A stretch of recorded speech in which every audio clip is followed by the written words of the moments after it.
Hi guys, jirra jirtu Oromoo Qooqaalee bakka jirtetti nagaan Rabbii isin biraa jiraatuun isiniin jedha. Rabbiin biyya keenya biyya nagaa nuuf haa godhu. Uummata keenya waliin nu haa jiraatu.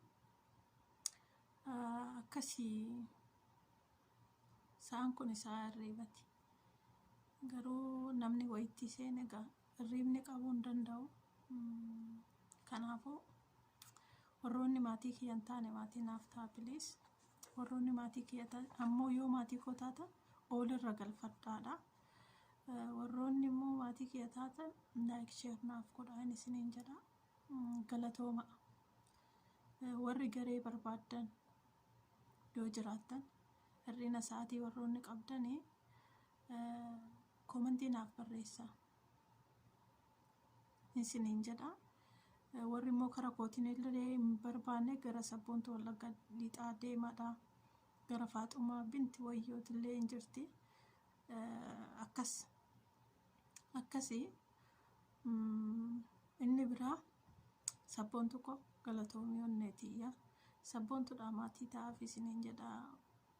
Maatii koo kabajamu. Akkasii Oromoo koo wal malee waan qabnu. Sa'a abbaan gaafa cabsee ormii jajaamsaa jedhan waan ta'eef walaa jajjabeessinuu isiniin jedha please. Duraan illee gaafii gaafadheen ture deebiin deebisne ammarree immoo gaafiidhuma qabadhee dhufe. Kanaafuu waan namni yaalaniif jechuudha, waan namni yaalee jiruuf haala gaariidhaan deebisuu barbaade tanananii amma xiqqoo sagalee yoo nu waraabe jarri na dhaga'u ofii kiyyaallee yoo ni naasee tarii namaa naasaa jirti naan jedhani sa'aan kun sa'a hirriiba kiyyaa waan ta'eef jechuudha. Kanaafuu nin deebisa gaafillee nin deebisa viidiyoo itti aanutti akkasii isiniin jedha uummata qashte jechuun warri waan kana hojjettanii dadhabbii waan kanaa hin beektani akkam akka ta'e. Osoo danda'amee guyyaa guyyaadhaan hojjetanii hedduu gaariidha. Nuti ammoo mana jaraa keessa waan jirruuf nutti hin tolu.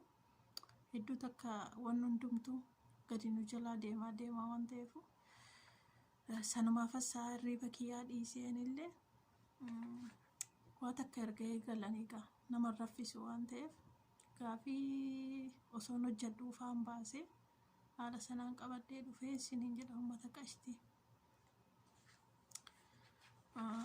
Akkasii warri deebistan immoo lakkoofsa keessan naaf kennitu lakkoofsa keessan sana fudhadhee keessan isin dubbise waraqaa baankii naaf kennitanii akkasiin badhaasa keessan isiniif dabarsaan isiniin jedha uummata qashti.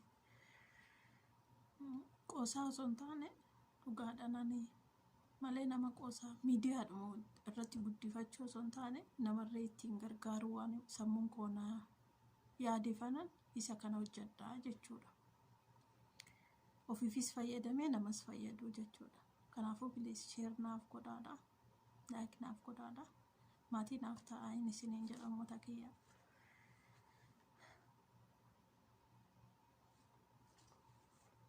Gaafii tokkoffaa qubeen afaan Oromoo qubee hirkisaa dabalatee meeqa?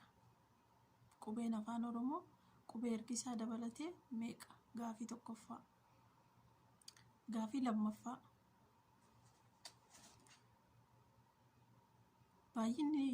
baay'inni lafee dhala namaa yommuu dhalatu meeqa? Yommuu guddatu meeqa? Gaafii lammaffaa.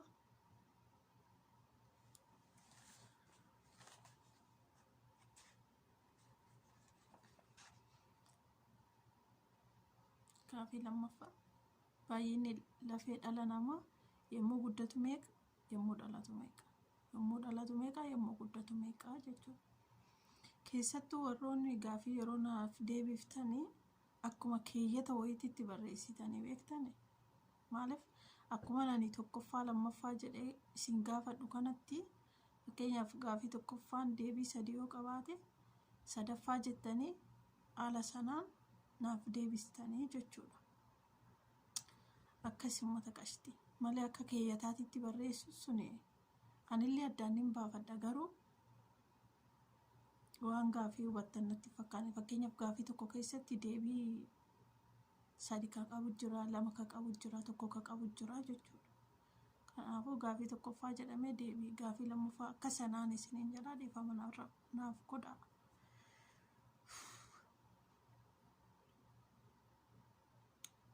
Gaafii sadaffaa liigii Awurooppaa gurguddoo 5 naaf barreessaa.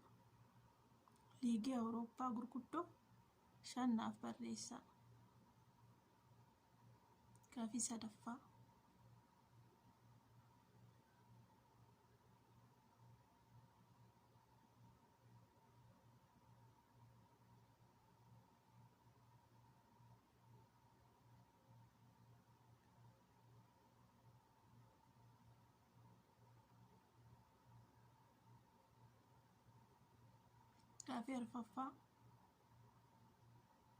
gaafii arfaffaa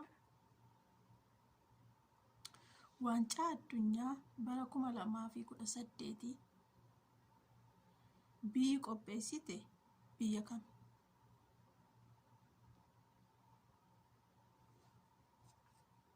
Arfaffaa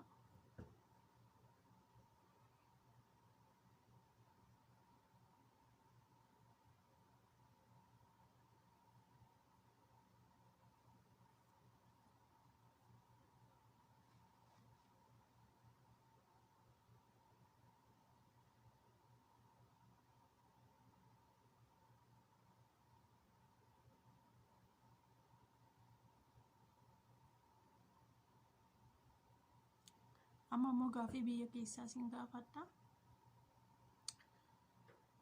Kilabiin kubbaa miilaa Adaamaa bara kam hundaa'e?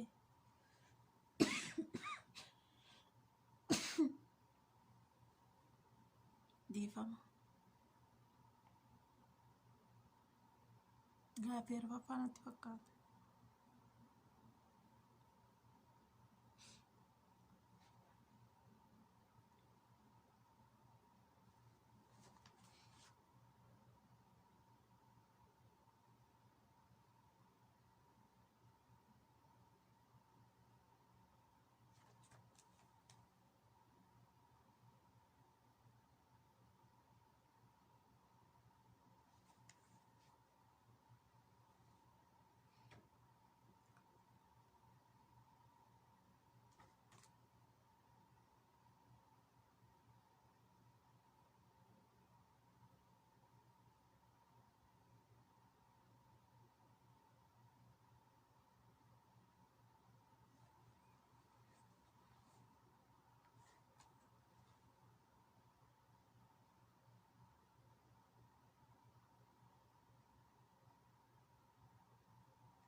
Shanaffaa sin gaafadha natti fakkaata. Gaafii tolna jalaa dha'ee dhiifama naaf godhaa. Ni sirreeffadha viidiyoo laalee jechuudha.